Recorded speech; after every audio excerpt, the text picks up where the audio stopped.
Bismillahirrahmanirrahim. Assalamualaikum warahmatullahi wabarakatuh. Saya ini orangnya itu mudah terinspirasi ya. Tadi baru melihat moderator bicara seperti itu, rasanya ingin tiru-tiru. Jawaban salamnya nggak ada yang semangat ya. Jadi kita ulangi ya. Assalamualaikum warahmatullahi wabarakatuh.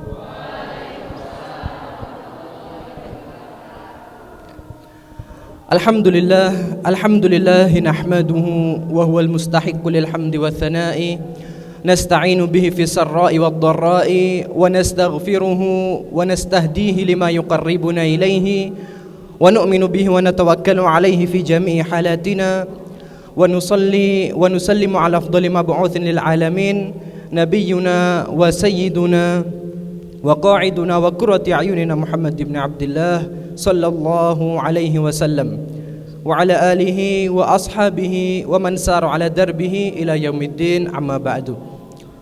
Allahumma shrah lana sudurana wa yassir lana umurana wahlul 'uqdatam min alsinatina yafqahu aqwalana. Allahumma faqihna fid din wa 'allimna ta'wil. Amin ya rabbal alamin. Alhamdulillahirabbil alamin.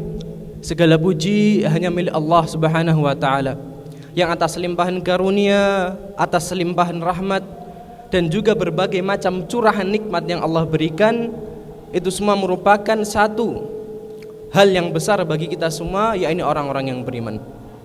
Maka saking banyaknya nikmat yang Allah berikan kepada kita, sampai-sampai disebutkan di dalam Al-Quran, wa in ta'uddu ni'matallahi la tuhsuha. Jadi kita ini mau hidup di zaman yang semodern apapun, kita mau hidup di masa yang milenial apapun, kita mau hidup dengan teknologi secanggih apapun, kita tidak akan mampu menghitung yang namanya nikmat Allah. Mau pakai kalkulator secanggih apapun, mau gunakan alat seperti apapun, tidak ada satupun orang yang bisa menghitung nikmat Allah Subhanahu wa taala. Maka dari itu sebenarnya ya, yang menjadi dasar bagi kita, Allah itu tidak pernah meminta kita untuk menghitung. Allah tidak pernah meminta kita untuk menghitung nikmat yang Allah berikan. Karena hakikatnya Allah sama manusia beda. Manusia hutang 5.000, ayo nih dihitung. Ada hutang 10.000, dihitung harus dibayar. Sedangkan Allah beda. Tugas kita bukan menghitung nikmatnya Allah, melainkan apa? La in syakartum la azidannakum. Kalau kalian mau bersyukur, Allah akan tambahkan lebih banyak lagi. Wala in kafartum inna adzabi lasyadid. Akan tetapi kalau misalkan kita ini kufur, tidak mau bersyukur terhadap nikmat Allah, maka azab Allah ini sangatlah pedih sekali. Maka dari itu, ikhwani fiddin wa akhwatu fiddin azanillahu wa iyyakum, pada ini sudah Ramadan keberapa ya Mas? 17 ya. Masuk ke 17 ini ya. Di bulan Ramadan ini kita sudah masuk tanggal ke-17. Ini insyaallah puasanya lancar semua ya. Alhamdulillah lancar ya. Mas-masnya lancar semua puasanya? Kok gak meyakinkan ya jawabannya? Ya tidak boleh menilai dari ya ekspresi. Insya Allah kita menjalankan puasa dengan semangat, dengan bahagia. Sampai-sampai apa, saking bahagianya kita ini membuat event-event yang ada. Di bulan Ramadan banyak sekali event-event yang kita bangun. Salah satunya adalah apa? Kajian di sini. Perlu kita ketahui bahwasannya kita semua yang hadir-hadir di sini ya, kajian ini adalah suatu basic bagi kita untuk menuntut ilmu. Terlebih adalah ulumuddin, ilmu agama ya Mas ya. Ilmu agama itu pun apa? Akan menjadi pacuan bagi kita, dimana kalau kita mau masuk surga cepat ya caranya itu belajar ilmu agama. Kalau mau masuk tempat yang lebih cepat, ilmu agama. Masuk surga dengan jalur VIP. Karena apa? Rasulullah SAW pernah menyampaikan di dalam satu hadis, man salaka tariqan yaltamisu fihi ilman, barang siapa yang mereka ini membuat suatu jalan ya.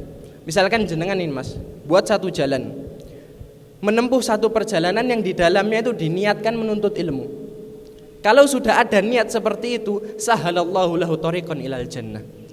Yang mau masuk surga ya, dengan cara apapun, mau secepat apapun mau masuk surga ini, jalan lari berangkang jengking monggo, dimudahkan oleh Allah Subhanahu wa taala. Karena apa? Menuntut ilmu. Maka itu pentingnya ilmu agama. Dan juga kita ini memberikan gambarannya bahwasannya orang-orang yang mendatangi majelis ta'lim, mereka ini adalah orang-orang yang mendapatkan catatan khusus. Ada satu riwayat yang menyebutkan bahwasannya ada satu malaikat, yang mana malaikat ini bernama Sayyahin. Mereka ini tugasnya itu khusus untuk mencatat nama orang-orang yang menuntut ilmu. Orang yang menuntut ilmu saja. Orang bersedekah tidak mereka catat. Orang yang mereka ke masjid tidak dicatat. Orang yang rajin ngaji tidak dicatat. Tapi apa? Khusus orang-orang yang belajar ilmu agama. Maka kedatangan kita pada sore hari ini, walaupun mungkin dengan agak lapar, walaupun kita kondisinya agak haus dan lain sebagainya, insya Allah itu tidak mempengaruhi. Karena kita akan mendapatkan reward atau hasil yang lebih besar, yaitu surga Allah Subhanahu wa ta'ala. Maka dari itu ikhwani fiddin wa akhwatu fiddin azanillahu wa iyyakum, hari ini sesuai dengan judul ya, judul yang insya Allah akan kita bahas. Judulnya apa Mas? Saya lupa. Rekatkan mana ini? Spirit solid dan keakraban ukhuwah Islamiyah. Jadi kita ini di sini untuk saling apa? Saling menyayangi satu sama lain. Kita di sini ada untuk saling mempererat hubungan ukhuwah Islamiyah. Maka di sini pertanyaan kita yang pertama adalah apa? Apa itu ukhuwah Islamiyah? Ukhuwah Islamiyah menurut jenengan apa, Mas? Persaudaraan di antara seorang muslim. Persaudaraan di antara seorang muslim. Yang mana pembahasan kita ini memiliki satu landasan. Landasannya adalah ayat di dalam Al-Qur'an di mana Allah Subhanahu wa taala sebutkan, Quran surat Al-Hujurat ayat ke-10, bahwasanya innamal mu'minuna ikhwah. Kaum muslimin, orang-orang beriman ini semuanya itu bersaudara. Walaupun kadang mukanya rodok beda-beda ya. Ada yang mukanya agak cerah ya, ada yang mukanya agak kurang cerah ya, saya enggak bilang gelap. Ada yang wajahnya mungkin Masya Allah tampan nih seperti Mas yang ada di samping sini. Jangan dibandingin sama saya ya. Ini beda banget kalau di sini. Pakai ini aja. Ya, jadi memang ada perbedaan antara kita. Mungkin secara wajah berbeda, mungkin DNA kita berbeda, tapi orang-orang kalau mereka menyandang status seorang mukmin, orang yang beriman, maka mereka semua bersaudara. Saya kalau dilihat sama Mas Azmi ini mungkin mukanya beda ya. Kalau misalkan saya ini agak Arab-Araban gimana gitu kan, wajah-wajah padang pasir gitu nggih. Nah kalau Mas Azmi ini kan insya Allah campuran Turki Meksiko. Beda, tapi sebenarnya kita ini bersaudara. Karena apa? Innamal mu'minuna ikhwah. Kita semua ini bersaudara sebagai seorang mukmin, sebagai orang yang beriman. Maka pertanyaan di sini dan menjadi pembahasan inti kita adalah apa? Bagaimana kita bisa menguatkan persaudaraan antar sesama. Kita ini puasa. Biasanya puasa ini kalau sudah masuk bulan Ramadan, tanda tandanya itu apa sih? Dibacakan apa? Mulai dalil-dalil ayat Quran Al-Baqarah 183. Lebih sering lagi kita mulai lihat apa? Iklan marjan mulai meneror kita semuanya. Yang sering buka TV, yang rajin buka sosial media, ini sekarang pun ada ya. Pokoknya semua yang berhubungan dengan sirup itu pasti muncul. Kemarin saya tuh scroll Instagram, ini Bon Cabe mengeluarkan inovasi terbaru. Sirup rasa bon cabe. Ada yang sudah nyoba di sini? Mas-masnya ada yang sudah nyoba? Sirup rasa bon cabe ya. Nanti saya mau nyoba lah insya Allah pas pulang. Di sana apa? Mulai bermunculan apa? Sirup-sirup, iklan-iklan semuanya. Tapi satu hal yang bisa kita pastikan adalah apa? Akan muncul bacaan surat Al-Baqarah ayat 183. Bunyinya apa? Ya ayyuhalladzina amanu kutiba alaikumus syiyamu kama kutiba alal ladzina min qablikum la'allakum tattaqun. Wahai orang-orang yang beriman, telah diwajibkan atas kalian untuk berpuasa sebagaimana puasanya orang-orang sebelum kalian supaya kalian menjadi orang-orang yang bertakwa. Ada relasi antara hubungan ukhuwah Islamiyah dan juga puasa kita. Kalau mau dicocokkan, surat Al-Hujurat ayat ke-10 dengan surat Al-Baqarah ayat 183. Di Quran surat Al-Hujurat disebutkan innamal mu'minuna ikhwah. Orang-orang beriman itu bersaudara, fa aslihu baina akhwaikum. Maka eratkanlah hubungan persaudaraan kalian ya. Janganlah ada jaim-jaiman ya. Kita ini saling membantu. Wattaqullah, lalu bertakwalah kalian kepada Allah. La'allakum turhamun. Supaya kalian ini apa? Mendapatkan rahmat. Kita diperintahkan untuk menyambung tali silaturahim, dan yang kedua supaya kita apa? Lebih bertakwa kepada Allah. Sedangkan di surat Al-Baqarah ayat 183 disebutkan kutiba alaikumusiyam kama kutiba alal ladzina min qablikum la'allakum tattaqun. Berpuasalah kalian sebagaimana puasanya orang-orang sebelum kalian, supaya kalian semua apa? Bertakwa. Maka cara kita untuk mendapatkan ketakwaan adalah dengan cara berapa? Apa mas? Yang bilang berpuasa siapa? Nanti dapat kulkas mas. Mau kulkas apa kompor mas? Ya nanti dibicarakan sama Mas Azmi ya. Jadi apa? Dengan cara berpuasa kita bisa mendapatkan yang namanya ketakwaan. Dan ketakwaan inilah yang akan menyempurnakan hubungan persaudaraan antar sesama. Maka ada pertanyaan, betapa penting sih ketakwaan itu ya. Betapa penting ketakwaan kita ini. Takwa ini adalah perisai. Ada seorang ulama yang mengatakan bahwasanya takwa itu adalah al-biqayah. Takwa ini adalah perisai yang melindungi kita dari segala bentuk godaan setan, dari segala bentuk hawa nafsu, dari segala bentuk gangguan-gangguan hati, dari segala bentuk gangguan untuk scroll TikTok melihat cewek-cewek goyang-goyang ya. Itu adalah apa? Al-biqayah. Itulah ketakwaan yang sesungguhnya. Namun di sisi lain ada seorang sahabat Ali bin Abi Thalib radhiyallahu taala anhu, beliau berkata bahwasanya takwa ini didefinisikan menjadi 3 bagian. Yang pertama adalah al-khaufu minal jalil wal amalu bit tanzil, dan yang terakhir adalah wal isti'dadu lirrahil. Yang pertama adalah al-khaufu minal jalil. Kalau orang itu disebut sebagai orang yang bertakwa, maka pertama apa? Dia harus takut kepada Allah. Dia harus takut kepada Allah yang menciptakan kita. Jadi orang yang kendel itu bagus. Ning ojo kekendelen. Sama Gusti Allah pun apa? Berani.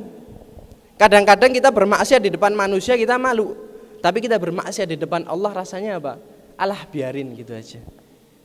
Di hadapan orang banyak kita tidak berani bermaksiat, tapi ketika tidak ada manusia sedikit pun kita berani bermaksiat kepada Allah. Maka di mana tempat Allah di dalam hati kita?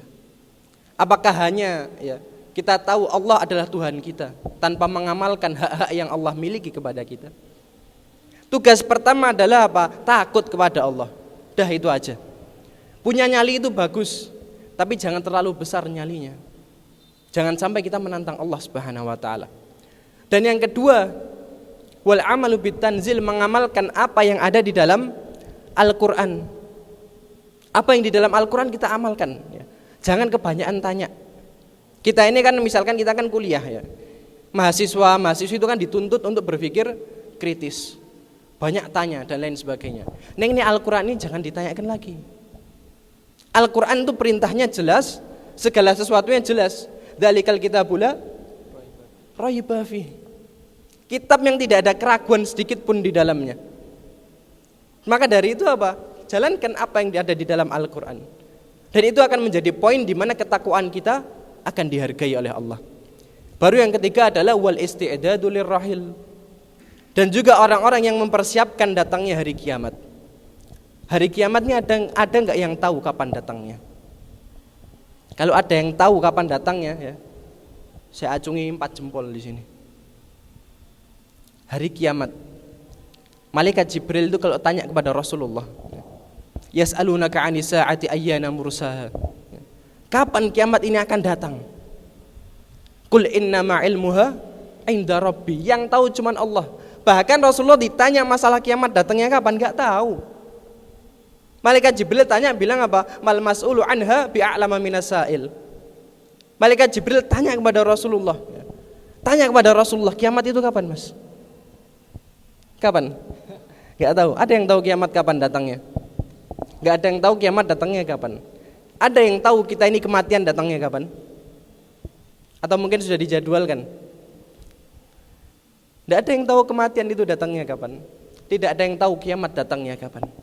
Maka orang-orang yang mempersiapkannya, orang-orang yang sudah siap dengan datangnya hari kiamat, mereka adalah orang-orang yang ketakwaannya ini memiliki makna dan harga di hadapan Allah. Yang pertama adalah al-khawfu minal jalil, takut kepada Allah. Yang kedua, wal amalu bitanzil, mengamalkan isi Al-Quran.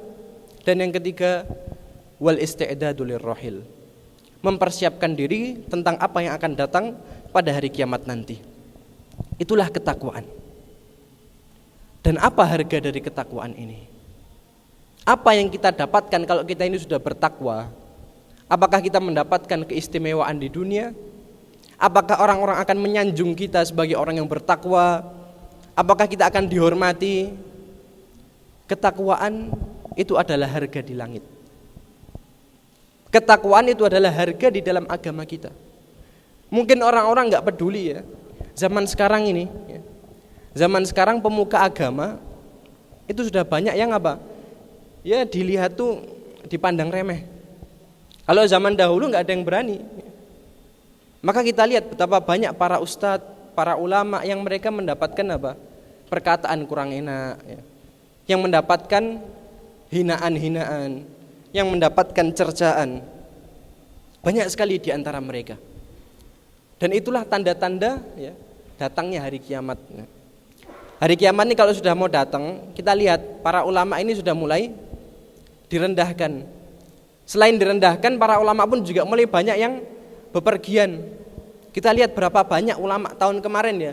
Kalau nggak salah 2022 atau 2021 kan mas. Itu banyak banget yang tiba-tiba para ulama meninggal dunia. Syekh Ali Jaber ya. Terus siapa lagi mas? Banyak banget ya.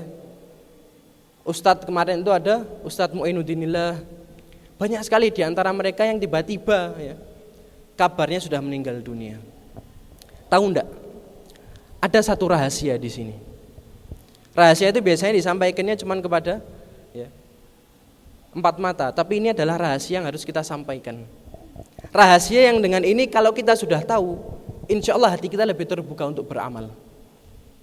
Kita ini kan sudah hidup di akhir zaman. Kita hidup di zaman di mana segala sesuatu sudah mulai menggila. Kita lihat mana tidak ada hal yang waras sekarang ini. Mau mencari hal yang waras itu adalah suatu hal yang luar biasa. Maka pada zaman ini, kenapa orang-orang mengatakan bahwasanya kiamat itu sudah akan terjadi? Kenapa orang-orang mengatakan kita sudah akhir zaman? Kita lihat Mas Azmi ya.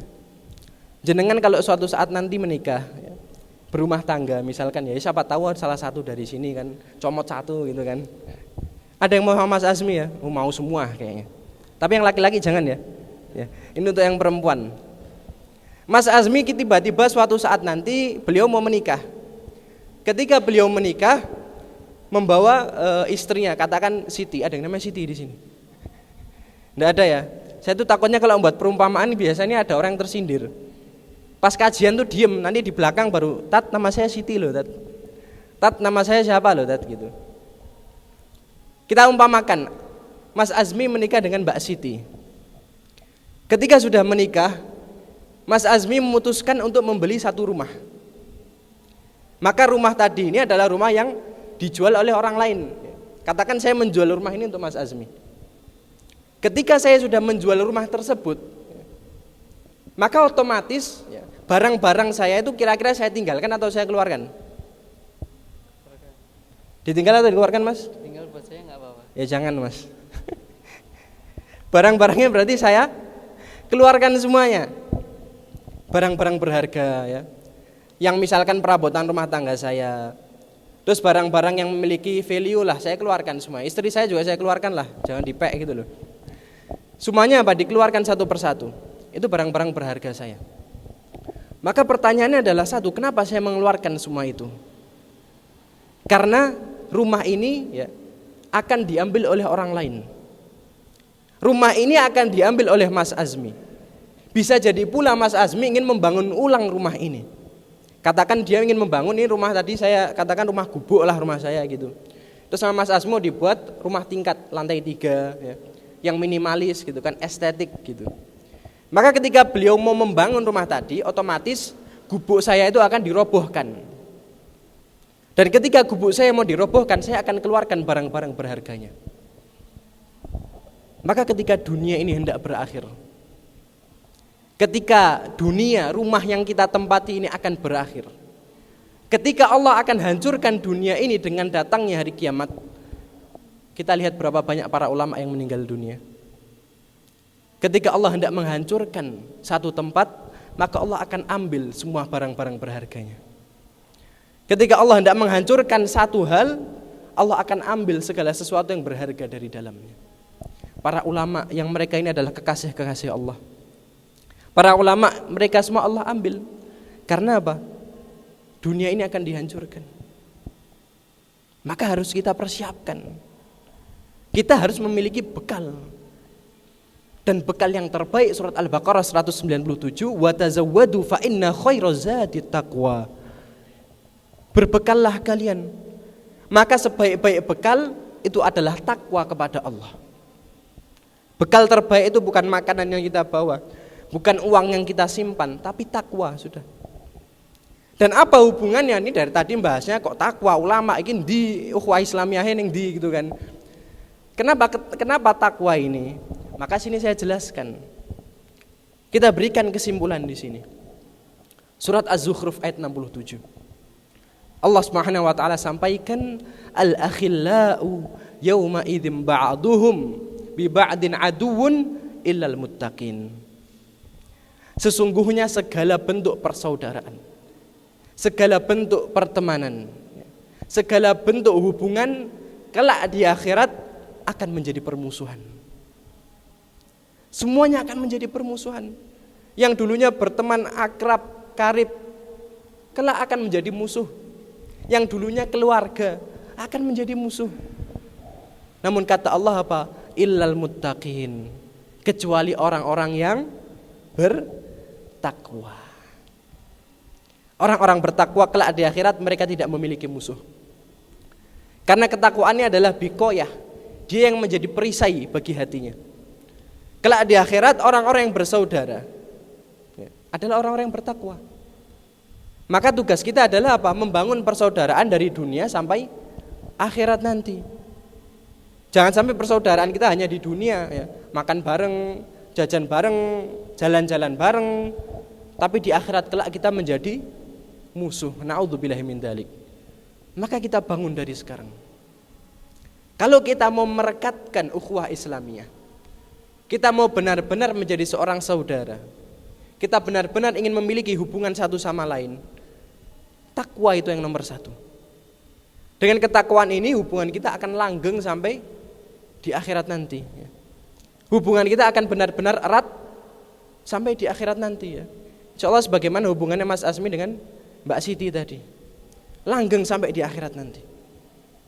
Kalau kita bertakwa, tapi kalau kita nggak bertakwa, na'udzubillah min dzalik. Maka di sini ya, kita sekarang open ya. Kita buka-bukaan sebagai buka mindset maksudnya ya. Kita di sini buka mindset sebagai anak muda. Sesama anak muda. Saya ini muka-muka ya tahu muka-muka ketok tua. Muka-muka rodok-rodok gimana, tapi saya ini sebenarnya ya unda-undi lah. Kayak tuan Mas Azmi di sini. Jenengan umurnya berapa, Mas? 20. Berapa? 20. Ya muda saya berarti. Ya. Jadi di sini sebagai anak muda ya, kita akan membuka mindset kita. Kita kalau misalkan mau introspeksi diri ya, namanya juga introspeksi, kita akan mencari kesalahan yang ada di dalam diri kita. Bukan untuk disebarkan tapi untuk diperbaiki. Kita tanyakan, apa permasalahan yang paling umum muncul di kalangan anak muda sehingga kok susah mendapatkan yang namanya ketakwaan. Kita lihat yang pertama. Ini apa namanya? Apa Mas namanya? Handphone ya. Insya Allah semuanya bawa dan semuanya punya ya. Kalau ada yang nggak punya, insya Allah dibelikan Mas Azmi nanti. Ini Mas Azmi tak pakak-pakak terus nggak apa-apa ya Mas. Nggak tanggungannya banyak. Jadi apa? Kita semua ini punya yang namanya handphone. Kita semua punya yang namanya HP. Dan HP ini ya, bisa kita gunakan untuk kebaikan, bisa kita gunakan untuk apa? Bermaksiat. Maka apa? Ya, ujian kita sebagai anak muda, sebagai anak-anak milenial, sebagai anak-anak yang tumbuh di generasi sekarang, kita semua ini Gen Z sudah ya, 2000 ke atas. Kita ini banyak permasalahan untuk meraih ketakwaan. Salah satunya adalah apa? Dengan munculnya setan gepeng ini. Kita bisa mengakses segala bentuk kemaksiatan, sebagaimana kita bisa mengakses segala bentuk kebaikan. Kita bisa mencari segala bentuk keburukan, sebagaimana kita bisa mencari segala bentuk kebaikan. Maka apa tujuan kita menggunakan HP ini adalah apa? Orang zaman dahulu ya. Orang zaman dahulu kalau mau bermaksiat itu susah. Mau bermaksiat itu agak sulit. Harus ada usahanya. Mohon maaf kalau kita mau melakukan maksiat harus effortnya besar. Kalau sekarang sudah masuk kamar kunci buka HP selesai. Maksiat mudah. Dan itu adalah kenyataan. Dan bagaimana cara kita menghadapinya? Bagaimana solusi supaya kita tidak terjerumus dengan perkara seperti itu? Salah satunya adalah apa? Kita hadiri terus yang namanya majelis ta'lim. Kita fokus untuk menuntut ilmu. Apalagi kita semua kan ini sedang kuliah ya. Kita fokus dengan perkuliahan kita masing-masing. Jangan sampai kita ini ke distract dengan hal-hal yang lainnya. Fokus. Memang ujian kita ini ada perumpamaan gini. Ada pertanyaan Mas, tak tanya ini Mas ini. Kira-kira menurut Mas Azmi lebih berat ujiannya mana? Enggak, salah. Kira-kira lebih baik mana? Ya. Antara orang miskin yang bersabar atau orang kaya yang dermawan, lebih baik mana? Orang kaya yang dermawan. Kenapa? Karena coba pakai mic-nya. Cek. Ya, orang kaya yang dermawan. Ya, karena dengan harta yang kita punya itu lebih banyak kesempatan kita untuk beramal baik. Sudah. Lanjut lagi nggak Pak Mas? Maksudnya sampai selesai bisa, jadi saya tenang lah dengan dengarkan aja gitu. Intinya seperti itu. Menurut Mas Azmi adalah apa? Lebih baik orang kaya yang dermawan ya Mas, daripada orang miskin yang bersabar. Lagi kesian loh Mas, orang miskin sudah miskin bersabar, kok tidak dapat apresiasi. Kita memiliki pendapat masing-masing. Orang miskin yang bersabar, orang kaya yang dermawan, semuanya memiliki ujiannya masing-masing. Kalau mau kita cocokkan, ada satu kisah, ya, dua kisah antara kisahnya Nabi Ayub alaihi salam dengan kisahnya Nabi Yusuf alaihi salam. Ya. Kita bikin singkat, Nabi Ayub, beliau adalah Nabi Allah. Beliau berdakwah kepada kaumnya, dan dakwahnya beliau luar biasa. Beliau ini memiliki anak yang banyak, beliau ini memiliki harta yang berlimpah, memiliki seorang istri yang setia. Nanti istri setia ini kita akan gambarkan ya. Kenapa kok bisa istri yang setia? Dan juga beliau ini segala sesuatunya itu diberikan kemudahan oleh Allah. Sampai tiba satu waktu di mana Allah Subhanahu wa taala memberikan ujian kepada Nabi Ayub. Nabi Ayub ini dikatakan sebagai salah satu nabi yang kesabarannya paling luar biasa. Dalam satu hari, jadi beliau itu diujinya 3 hari ya. 3 hari, di hari yang pertama Allah Subhanahu wa taala berikan ujian di mana semua ya, harta benda yang dimiliki Nabi Ayub, peternakan, perkebunan, harta semuanya itu Allah hanguskan dalam 1 hari. Benar-benar Allah habiskan dalam waktu 1 hari saja. Dikirimkan oleh Allah apa? Kebakaran di kebunnya, hama yang banyak yang mematikan tanaman-tanaman milik Nabi Ayub. Dalam 1 hari Nabi Ayub pun berubah menjadi orang yang miskin. Di hari yang kedua Nabi Ayub ini memiliki anak laki-laki. Itu sebanyak kalau tidak salah ya sekitar 20 anak. 20 anak laki-laki, kuat-kuat semuanya, soleh-soleh semuanya ya. Jadi perumpamaannya 20 anak Nabi Ayub itu seperti ini. Kalau ada yang ingin mendapatkan gambaran ya, yang menghadiri majelis ta'lim ya, yang fokus mendengarkan, yang insya Allah setelah ini setelah kita selesai kajian mulai membuka ilmu-ilmu lainnya, Yang insya Allah setelah kajian akan ngaji 30 juz dalam 1 hari ya Mas, bener ya? 1 hari langsung hatam ya Mas, insya Allah. Gambarannya adalah akhi-akhi semua di sini. Itu adalah anak-anaknya Nabi Ayub. Tapi jangan senang dulu Mas, kisahnya belum selesai ini. Dalam 1 hari 20 anak Nabi Ayub mati bersamaan. Ini kan anak Nabi Ayub, ini hanya perumpamaan ya Mas. Dalam 1 hari mohon maaf, semuanya itu meninggal. Ini adalah ujian dari Allah Subhanahu wa taala. Meninggal dalam 1 hari, bayangkan ya satu. Gitu ngopeninnya masih masuk akal. 20 langsung meninggal semuanya. Kok bisa seperti itu? Ini adalah ujian dari Allah Subhanahu wa taala. Dan setelah anak-anaknya meninggal, di hari yang ketiga, Nabi Ayub alaihi salam Allah berikan satu penyakit. Diberikan satu penyakit. Ada yang mengatakan penyakit kulit. Ada yang mengatakan penyakit kusta. Bukan kustati tapi ya. Penyakit kusta kalau tidak salah, penyakit kulit. Yang mana apa? Ada juga yang mengatakan adalah penyakit yang tidak pernah dialami orang-orang sebelum Nabi Ayub maupun orang-orang setelahnya. Jadi tidak ada yang mengalami, cuma Nabi Ayub. Dan dengan penyakit itu kaumnya Nabi Ayub terpaksa menjauh dari beliau. Karena ini adalah penyakit yang menular. Lebih parah dari corona, ya, ibu-ibu. Lebih parah daripada COVID-19 bapak-bapak semuanya ya. Gak apa atau bapak-bapak? Habis ini juga jadi bapak-bapak kok semuanya. Ya. Penyakit yang begitu luar biasa langka. Yang dengan penyakit ini apa? Kaumnya Nabi Ayub terpaksa menjauh. Dan dengan inilah apa? Allah Subhanahu wa taala menguji Nabi Ayub alaihi salam. Dan ujian ini Nabi Ayub tidak bisa melakukan apa-apa. Beliau hanya pasrah. Bahkan beliau hanya berdoa kepada Allah Subhanahu wa taala ketika penyakit ini mulai mengganggu ibadahnya Nabi Ayub.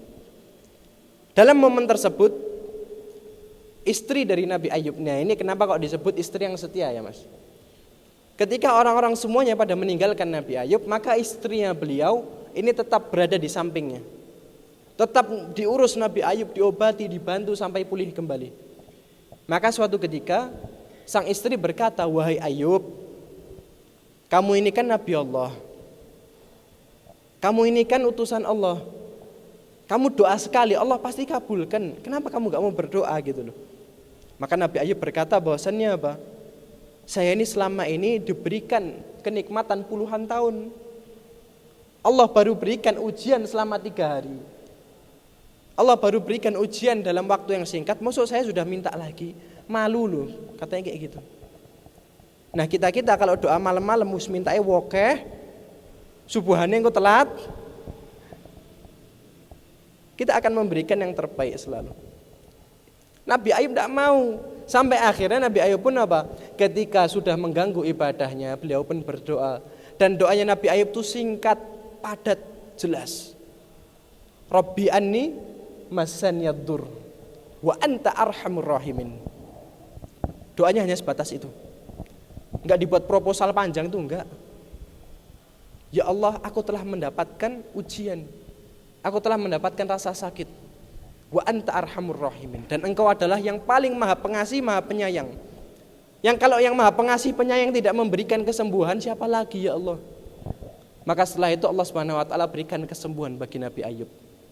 Anaknya langsung Allah Subhanahu wa taala berikan kembali. Langsung punya anak punya anak banyak. Insyaallah hidup lagi anak-anaknya, alhamdulillah. Jadi anak-anaknya Nabi Ayub pun apa? Allah berikan kembali. Dan ketika Nabi Ayub sembuh dari penyakitnya, Allah kembalikan segala bentuk perkebunan, peternakannya. Dan karena Nabi Ayub ini sembuh, maka para masyarakat kaum yang tadinya pergi bersukaria, bersukacita. Datang lalu memberikan harta yang begitu banyak, sehingga hartanya Nabi Ayub itu 2 kali lebih banyak daripada harta sebelumnya. Itu adalah Nabi Ayub. Maka sekarang kita beralih kepada kisahnya Nabi Yusuf. Nabi Yusuf ini kalau saya bilang Nabi Yusuf, itu hal pertama yang terlintas di kepala kita apa? Kalau Mas Azmi apa? Apa Mbak? Tadi yang bilang. Ini biasanya mbak-mbak ini dengar Nabi Yusuf langsung seneng ini. Kalau dengar Nabi Yusuf apa Mbak? Yang pertama terlintas. Ganteng loh. Kok sambil ndeloki Mas Azmi? Ganteng ya? Ya memang seperti itu. Ganteng loh Mas. Kayak jenengan-jenengan semuanya. Auranya aura malaikat, malaikat tak bersayap gitu. Nabi Yusuf itu katanya adalah apa? Sepertiga keindahan dunia itu ada di wajahnya Nabi Yusuf. Makanya mbak-mbak semuanya rajin ibadah, rajin puasa, rajin ngaji, masuk surga, ketemu sama Nabi Yusuf nanti. Jadi diniati dari sekarang ya. Nanti kalau kita aja sampai surga, tapi insya Allah para laki-laki gitu semua Mas. Nanti kita semua masuk surga, wajah kita ini setampan wajahnya Nabi Yusuf semuanya, rata. Jadi mas-masnya juga rajin ibadah semuanya. Untuk saya juga ya, kita semua rajin beribadah dan semoga kelak kita bisa masuk surganya Allah bersama-sama. Amin ya rabbal alamin. Nabi Yusuf alaihissalam, beliau adalah seorang nabi, terkenal dengan ketampanannya. Saking tampannya Nabi Yusuf, sampai-sampai istri seorang raja itu terpikat. Padahal statusnya Nabi Yusuf pada saat itu adalah seorang budak. Nabi Yusuf kan pada saat itu seorang budak, diadopsi oleh seorang raja Mesir, yang mana pada saat itu istrinya tergoda sama Nabi Yusuf. Kalau kita mengenal kisahnya ya, istri Nabi Yusuf itu namanya siapa? Ada yang tahu? Zulaiha tahu? Ya, kita semua mengenalnya dengan sebagai panggilan Zulaiha. Tapi di dalam bahasa Quran disebutnya adalah Imra'atul Aziz, istri daripada Al-Aziz, ya ini Raja Mesir. Zulaiha ini terpikat dengan Nabi Yusuf. Dibayangkan Nabi Yusuf masih kecil loh itu. Masih usia ya, mungkin masih imut-imut 14-15 tahun. Zulaiha itu terpikat. Maka di dalam Quran sampai disebutkan bahwasannya si Zulaiha ini qad syaghafaha hubba. Ini bahasa Arab dalam Quran. Tidak percaya buka sendiri. Zulaiha ini telah dimabuk oleh cinta. Terpikat sama Nabi Yusuf. Tapi Allah Subhanahu wa taala memberikan benteng. Di sana kondisinya Nabi Yusuf berhadapan dengan seorang wanita yang cantik yang luar biasa. Dan pada saat itu tidak ada satupun yang melihat. Tidak ada satupun yang melihat. Pintu semuanya tertutup. Semua pintu tertutup, semua jendela tertutup. Yang ada hanya Nabi Yusuf dengan Zulaiha. Maka kesempatannya Nabi Yusuf untuk bermaksiat itu peluangnya besar sekali. Mau dilakukan, tidak ada yang tahu. Maka disinilah muncul pertanyaan tadi. Manakah yang lebih baik antara orang miskin yang bersabar atau orang kaya yang dermawan? Di sini adalah ya poinnya. Kita semua mendapatkan ujian yang berbeda-beda. Kita semua mendapatkan permasalahan yang berbeda-beda. Dan permasalahan ini bisa berubah seiring berjalannya masa dan waktu. Pada zaman dahulu kaum muslimin mungkin tidak memiliki teknologi secanggih kita. Tapi mereka pun juga tidak memiliki peluang bermaksiat sebesar kita. Apakah kita memilih untuk menggunakan fasilitas yang Allah berikan dengan kemaksiatan? Ataukah kita memilih untuk menggunakannya untuk berdakwah dan mendapatkan kebaikan-kebaikan? Semuanya itu ada dalam pilihan kita. Hati kita yang memilih. Tidak ada orang yang memaksa. Wong zaman sekarang kebebasan berekspresi itu dituntut keras. Semua orang mau milih A silahkan, mau milih B silahkan, mau milih C juga silahkan. Tidak ada yang melarang. Maka dengan itu adalah apa? Takwa. Yang dengan ketakwaan ini Allah Subhanahu wa taala akan membentengi kita dari fitnah-fitnah akhir zaman. Kita menghadiri majelis taklim itu sebabnya karena takwa. Kita berpuasa sebabnya juga karena takwa dan untuk memperoleh takwa juga. Maka apa? Rasulullah pernah menyampaikan, hindari hidup menyendiri. Jangan sampai kita ini terbiasa dengan hidup menyendiri. Karena kalau dengan kesendirian itu ya, setiap kita mendapatkan masalah, setiap kita mendapatkan kesulitan, kita memilih untuk memendamnya dan kita memilih untuk melakukan melampiaskannya dengan kemaksiatan. Sedangkan orang-orang yang hidupnya berjamaah, orang-orang yang selalu bersama, kita ini kan sedang berjamaah. Kita kumpul mencari kebaikan yang banyak. Maka pada posisi inilah kita mendapatkan satu poin plus. Kalau kita ada masalah, kita bisa saling sharing. Kalau kita ada masalah, kita bisa saling menasihati. Orang kalau sendirian, ada masalah yang nggak bisa dinasihati. Orang kalau sendirian bermaksiat nggak ada yang ngingetkan. Hidup dengan apa? Berjamaah, bersaudara. Maka itulah maksudnya adalah apa? Fa aslihu baina akhwaikum. Perbaikilah hubungan persaudaraan kalian. Dengan cara apa? Bertakwa kepada Allah Subhanahu wa ta'ala. Maka tadi itu tujuan kita adalah surat Az-Zukhruf ayat ke-67. Al-akhillau yawma idzin ba'dhum li ba'din aduun illal muttaqin. Sesungguhnya segala bentuk persaudaraan kelak itu akan hilang. Segala bentuk persaudaraan akan hilang kecuali persaudaraan orang-orang yang bertakwa. Dan dari itu pula ya, kita semua perlahan-lahan. Ketidakcocokan itu antar sesama normal. Mungkin kita kadang satu sama lain ada hal yang tidak cocok. Satu sama lain ada hal-hal yang mungkin kita tidak bisa dibikin sejalan. Maka dari itu apa? Kita perlahan-lahan. Kita bangun tali persaudaraan. Kita bangun tali ukhuwah Islamiyah. Janjinya Rasulullah SAW, bukan janji, mohon maaf, ini adalah ancaman dari Rasulullah. La yadkhulul jannah qati'. Allah tidak akan memasukkan surga orang-orang yang memutuskan tali silaturahim. Kalau silaturahim sudah terputus, surga tidak akan didapatkan. Kita kalau mau masuk kamar ada kunci. Maka kunci kita ini adalah apa? Silaturahim. Kalau satu sama lain sudah tidak mau berbicara, satu sama lain sudah tidak mau saling tegur sapa, tidak mau mengucapkan salam, susah kita masuk surga. Maka kita mulai dari sekarang. Dan dari itu pula ya, ada satu kisah yang insya Allah akan menjadi kisah penutup bagi kita, di mana ada seorang sahabat, kisah di zaman Rasulullah SAW, yang menggambarkan bagaimana kecintaan yang sejati, kecintaan yang benar-benar membangun ukhuwah yang dilandaskan dengan ketakwaan. Ada seorang sahabat yang mana dia ini menghadiri majelis taklim bersama Rasulullah sallallahu alaihi wasallam. Maka di dalam majelis taklim ini sang sahabat itu mendengarkan Rasulullah berdakwah, mendengarkan Rasulullah membaca Al-Qur'an, mendengarkan Rasulullah memberikan nasihat. Lalu tiba-tiba ya, sahabat ini menangis. Sang sahabat ini menangis, Rasulullah tanya, kenapa kok kamu nangis? Kok tiba-tiba menangis seperti itu? Lalu dijelaskan, ya Rasulullah, wahai Rasulullah, antal an bainana. Hari ini engkau ada di antara kami. Wa naral wahyu yatanazzal 'alaika bainana. Dan kita melihat wahyu itu turun kepadamu wahai Rasulullah. Melihat wahyu turun kepadamu, engkau sampaikan Al-Qur'an kepada kami. Kita ini setiap hari itu bersama-sama, bagaikan seorang saudara. Akan tetapi ada tapinya. Wa ghadan saturfa'u ma'an nabiyyina wasiddiqina fi malakutis samawati wal ard. Namun kelak ketika engkau meninggal, engkau akan naik ke surga yang tinggi wahai Rasulullah. Surga ini kan ada tingkatannya. Tingkatan yang tertinggi adalah tingkatan untuk para nabi.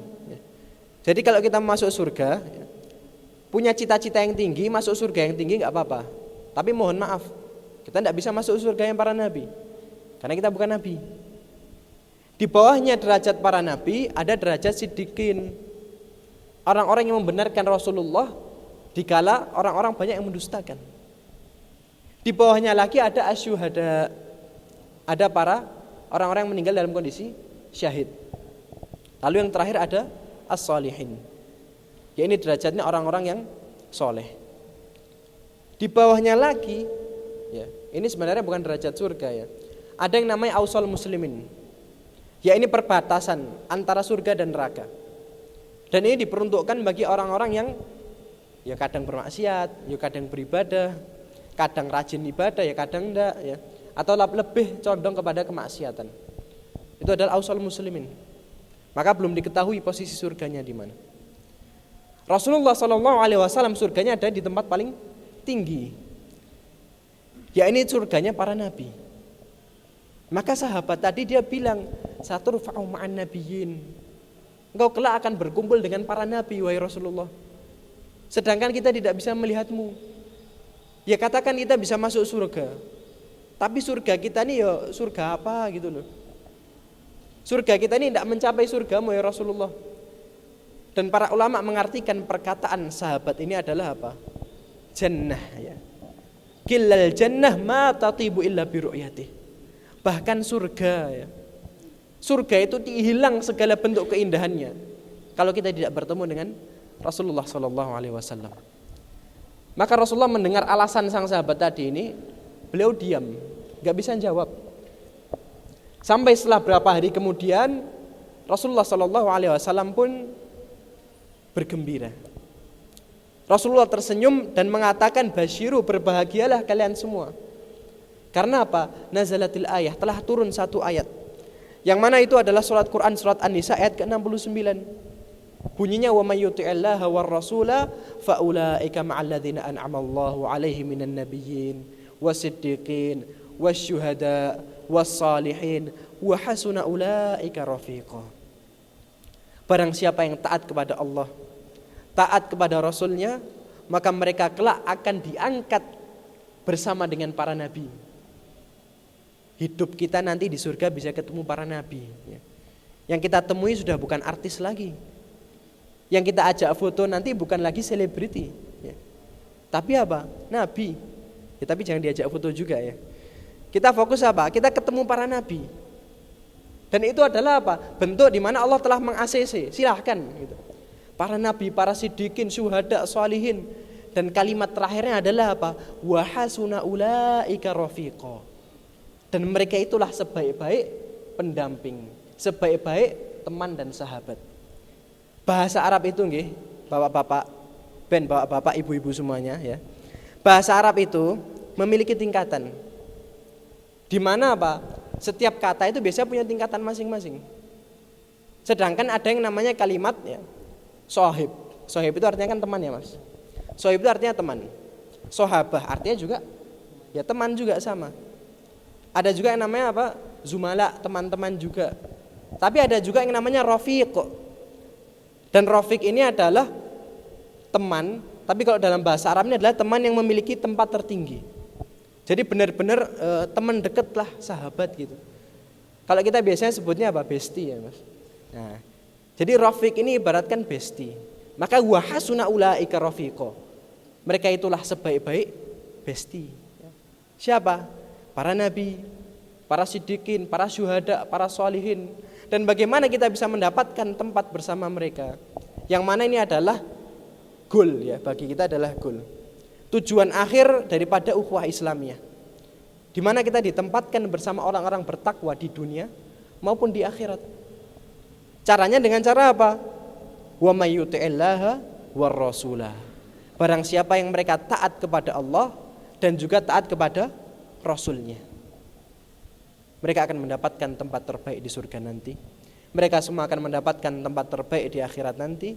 Surga-surga kita itu ada surga-surga di mana kita berkumpul dengan orang-orang soleh, dengan para nabi. Dan harapan kita semua pasti sama ya. Masuk surga bersama-sama. Kita bergandengan tangan ya. Masuk surga bergandengan tangan, yang laki sama yang laki ya mas, yang perempuan biar sama yang perempuan. Kita gandengan tangan masuk surga, kita berbahagia bersama-sama di surganya Allah, dan kelak itu adalah harapan tertinggi kita. Satu kalimat yang menjadi nasihat terakhir saya, di mana ada seorang ulama yang berkata, asyaddu anwa'il hasarah. Ini kalimat yang penting, ini satu kalimat saja, ini direnungi ya. Kita bukan renungan malam ya, ini sore. Tapi coba ini satu kalimat direnungi dan kita pahami, jangan sampai kita lupa kalimat ini. Asyaddu anwa'il hasarah an takunal jannatu hiya arduhas samawat wa la yujadu laka makanun fiha. Kata ulama ini adalah apa? Kerugian paling besar, kerugian yang paling dalam bagi seorang mukmin adalah ketika surga itu luasnya seluas langit dan bumi, namun kita tidak mendapatkan satupun tempat di sana. Tempatnya tersisa banyak, luasnya seluas langit dan bumi. Tapi ketika kita tidak mendapatkan tempat di sana, maka itulah yang disebut sebagai asyaddu anwa'il hasarah. Kerugian paling besar bagi orang-orang yang beriman. Maka dari itu kita semua berdoa bersama-sama ya. Kita berharap semoga Allah Subhanahu wa taala mempererat hubungan silaturahim kita. Allah Subhanahu wa taala mempererat hubungan ukhuwah Islamiyah kita. Allah Subhanahu wa taala bersama-sama mengumpulkan kita kelak di surga sebagaimana kita semua berkumpul sore hari ini di tempat ini kelak, amin ya rabbal alamin. Wallahu taala alam bisawab ya.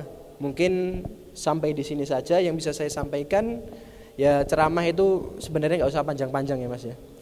40 sampai 50 menit.